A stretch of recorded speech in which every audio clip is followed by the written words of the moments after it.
Assalamualaikum warahmatullahi wabarakatuh. Yang terhormat Ibu Ratna Jayanti SIM sebagai dosen pengampu mata kuliah manajemen strategi dan teman-teman yang berbahagia.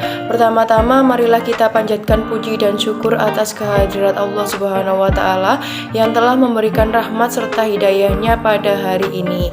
Kami dari program studi akuntansi 2021 kelas reguler B Sekolah Tinggi Ekonomi PGRI Dewantara Jombang akan mempresentasikan hasil kerja kelompok kami dengan tema kuantitatif strategi planning matrix SPM dengan nama anggota kelompok. Yang pertama ada saya sendiri dengan NIM 2162043, yang kedua ada Regita Emma Fernanda dengan NIM 2162098, yang ketiga ada Randy Ainur Rahmawan dengan NIM 2162100, dan yang terakhir ada Mas Wahyu Bima Prasetya Hanafi dengan NIM 2162115. Untuk pembacaan materi yang pertama akan saya sampaikan.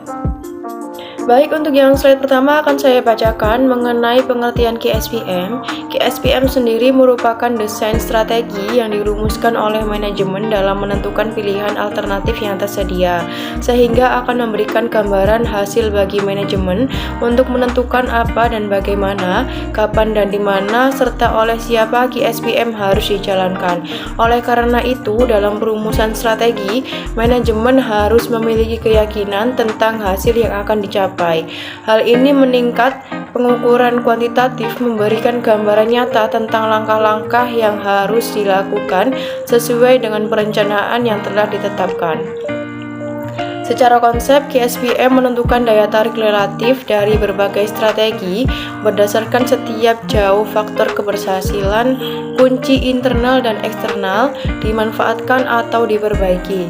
Daya tarik relatif dari masing-masing strategi dalam satu set alternatif dihitung dengan menentukan pengaruh kumulatif dari masing-masing faktor keberhasilan, kunci eksternal dan internal. Untuk slide selanjutnya mengenai kerangka perumusan strategi komprehensif KSPM. Pada kerangka perumusan strategi komprehensif KSPM menggunakan input dari analisis tahap 1 dan hasil pencocokan dari analisis tahap 2 untuk menentukan secara objektif di antara alternatif strategi, yaitu matriks IFE, SWOT matriks IFE yang membentuk tahap 1 digabung dengan matriks SWOT, matriks space dan matriks IE. Matriks grand strategi yang membentuk dalam tahap 2 memberikan informasi yang dibutuhkan untuk membuat KSPM tahap 3. KSPM adalah alat yang memungkinkan penyusunan strategi untuk mengevaluasi alternatif strategi secara objektif berdasarkan faktor keberhasilan, kunci internal dan eksternal yang telah diidentifikasi sebelumnya. Seperti alat analisis perumusan strategi lainnya, KSPM membutuhkan penilaian institutif yang baik. Untuk yang slide selanjutnya akan saya bacakan juga untuk formulasi strategi. Formulasi strategi. Baik, untuk yang slide 3 juga akan saya bacakan mengenai formulasi strategi. Untuk tahap pertama atau input stage dalam analisis formulasi terdiri dari EFE matrix sama IFE matrix dan matrix GPM. Untuk yang tahap kedua ada analisis SWOT matrix, ada BCG matrix dan IE matrix, dan juga ada the grand strategy matrix. Untuk yang tahap ketiga atau decision stack melibatkan teknik tunggal, yaitu matriks KSPM sendiri dari David dan David 2017. Secara objektif, kuantitatif strategi planning matrix KSPM adalah alat untuk mengevaluasi strategi. Untuk yang slide selanjutnya akan dibacakan oleh rekan saya. Seperti pada kolom di atas, bahwa kolom kiri dari SPM terdiri atas faktor internal dan eksternal kunci dari tahap 1, dan baris atas terdiri atas alternatif strategi yang layak dari tahap 2. Secara spesifik, kolom kiri SPM terdiri atas informasi yang didapat langsung dari matriks EV dan matriks IV. Pada kolom yang berdekatan dengan faktor keberhasilan kunci masing-masing bobot yang diterima oleh setiap faktor dalam matriks EV dan matriks IV dicatat. Komponen HISPM 1. Alternatif strategi. Yang kedua faktor kunci. Yang ketiga nilai daya tarik. Yang keempat total nilai daya tarik. Yang kelima menghitung total nilai daya tarik, daya tarik AS, total skor daya tarik TAS, dan jumlah total skor daya tarik. Penjabaran skor AS dan TAS dan jumlah skor total skor daya tarik dideskripsikan ke dalam 6 langkah yang diperlukan untuk mengembangkan HISPM. Yang keenam, membuat daftar berbagai peluang, ancaman eksternal, dan kekuatan kelemahan internal di kolom kiri HISPM. Yang ketujuh, memberi bobot pada setiap faktor eksternal dan internal. Yang kedelapan, memeriksa hasil pencocokan tahap kedua dan mengidentifikasi berbagai strategi alternatif yang perlu dipertimbangkan oleh perusahaan. Yang kesembilan, menentukan skor daya tarik AS yang didefinisikan sebagai nilai numerik yang menunjukkan daya tarik relatif dari setiap strategi dengan mempertimbangkan faktor tunggal eksternal atau internal. Yang ke-10, menghitung total skor daya tarik, dan yang ke-11, menghitung jumlah keseluruhan total skor daya tarik. Penyusunan HISPM 1. Membuat list dengan urutan faktor eksternal bisa berasal dari EV, kemudian diikuti faktor internal bisa dari IV. Yang kedua, memberikan pembobotan pada list faktor eksternal dan internal tersebut sesuai pembobotan di EV dan IV matrix. Yang ketiga, menyusun strategi alternatif yang akan dilakukan perusahaan di kolom dan baris teratas sesudah bobot. Yang keempat, menentukan nilai ketertarikan AS yang menunjukkan tingkat relatif attractiveness dengan skor antara 1 tidak menarik sampai 4 sangat menarik. Yang kelima, menghitung total skor AS atau total attractive score atau TAS dengan cara perkalian antara W kali AS. Yang keenam, menjumlahkan TAS setiap strategi alternatif. Yang ketujuh, nilai TAS tertinggi adalah strategi harus dilakukan perusahaan. Pada slide ini saya akan menjelaskan tentang contoh penggunaan HISPM.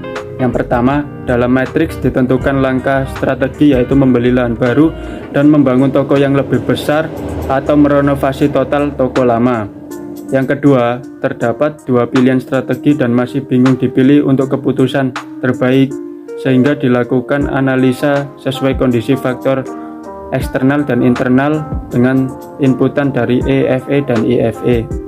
Yang ketiga, sesudah memasukkan inputan EFE dan IFE, selanjutnya adalah memberikan weight sesuai nilai di EFE dan IFE matrix. Yang keempat, nilai attractiveness score atau AS ditentukan dan mengalihkannya dengan weight sehingga dihasilkan total attractiveness score atau TAS. Yang kelima, menjumlahkan setiap TAS untuk strategi alternatif, dan sesuai contoh di bawah ini, nilai terbesar alternatif membeli lahan baru dan membangun toko yang lebih besar.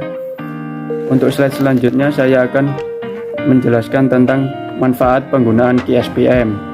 Manfaat yang diperoleh dari penggunaan analisis HISPM adalah: yang pertama, rangkaian strategi dapat diamati secara berurutan atau bersamaan. HISPM dapat mendorong para penyusun strategi untuk melibatkan faktor-faktor eksternal dan internal yang relevan ke dalam proses keputusan. Yang kedua, mengembangkan analisis HISPM berarti memperkecil kemungkinan bahwa faktor-faktor utama akan terlewat atau diberi bobot secara berlebihan. Yang ketiga, sebagai sebuah teknik analisis HISPM memerlukan intuitif penilaian yang baik. Kemudian slide selanjutnya saya akan menjelaskan tentang kelemahan dan kelebihan metrik HISPM. Metrik HISPM memiliki beberapa kelebihan sebagai berikut. Yang pertama, merupakan satu-satunya teknik analisis yang dirancang untuk menetapkan daya tarik dan pilihan tindakan alternatif yang layak dikembangkan, serta evaluasi terhadap pilihan strategi yang dapat dilakukan secara objektif. Yang kedua, faktor kunci dan strategi dapat diubah secara berurutan atau bersamaan dengan tidak adanya batasan jumlah strategi yang dievaluasi. Yang ketiga, peraduan faktor-faktor internal dan eksternal yang terkait merupakan dasar dalam proses pengambilan keputusan. Yang keempat, kemungkinan faktor kunci terabaikan sangat kecil. Yang kelima, dapat diterapkan pada tipe organisasi apapun. Adapun kelemahan matriks QSPM adalah sebagai berikut. Yang pertama, penilaian intuitif sangat diperlukan, tetapi menggunakan asumsi yang beralasan dan masuk akal. Yang kedua, pemberian peringkat dan nilai daya tarik yang diperoleh secara subjektif, tetapi prosesnya memerlukan informasi objektif yang pada akhirnya dapat menimbulkan perbedaan interpretasi informasi. Yang ketiga, konsep QSPM hanya dapat sebaik informasi yang diperlukan dan analisis pencocokan menjadi landasannya. Kemudian untuk slide selanjutnya saya akan menjelaskan tentang tujuan analisis QSPM. Yang pertama, analisis QSPM bertujuan untuk menentukan strategi terbaik dalam suatu perusahaan sebagai rekomendasi dalam tahap pengembangan organisasi. Yang kedua, untuk menentukan tindakan yang perlu dilakukan berdasarkan prioritas dalam menghadapi persaingan. Yang ketiga, analisis QSPM juga mampu menunjukkan nilai relatif dari berbagai strategi berdasarkan seberapa jauh faktor kunci kesuksesan dimanfaatkan dari dan diperbaiki. Isu-isu manajemen dalam implementasi strategi. Persoalan-persoalan penerapan bisa muncul karena peralihan tanggung jawab ini, terutama bila keputusan perumusan strategi diterima secara tiba-tiba oleh manajer tinggi, menengah, dan bawah. Oleh karena itu, sangat penting bahwa para manajer divisional dan fungsional dilibatkan sejauh mungkin di dalam aktivitas perumusan strategi. Hal yang juga sama pentingnya adalah para penyusun strategi harus sebisa mungkin dilibatkan dalam menjalankan aktivitas penerapan strategi. Di sini ada isu-isu utama manajemen bagi penerapan strategi. Untuk yang pertama, penerapan tujuan tahunan. Yang kedua, pembuatan kebijakan. Ketiga, alokasi sumber daya. Keempat, perubahan struktur organisasi yang ada. Yang kelima, restrukturasi dan rekayasa ulang. Yang keenam, perbaikan program, penghargaan dan intensif. Untuk yang ketujuh, minimalisasi penolakan terhadap perubahan. Yang kedelapan, pengenalan manajer dan strategi. Yang kesembilan, pengembangan budaya yang mendukung strategi. Kesepuluh, adaptasi proses produksi dan operasi. Untuk yang terakhir, yang 11, pembuangan fungsi sumber daya manusia yang efektif. Untuk selanjutnya saya alihkan kepada moderator. Saya persilahkan. Baik, demikian presentasi dari kelompok 7. Jika terdapat salah kata maupun kurang dalam penyampaian materi, mohon dimaklumi dan dimaafkan. Wabillahi taufiq wal hidayah. Wassalamualaikum warahmatullahi wabarakatuh.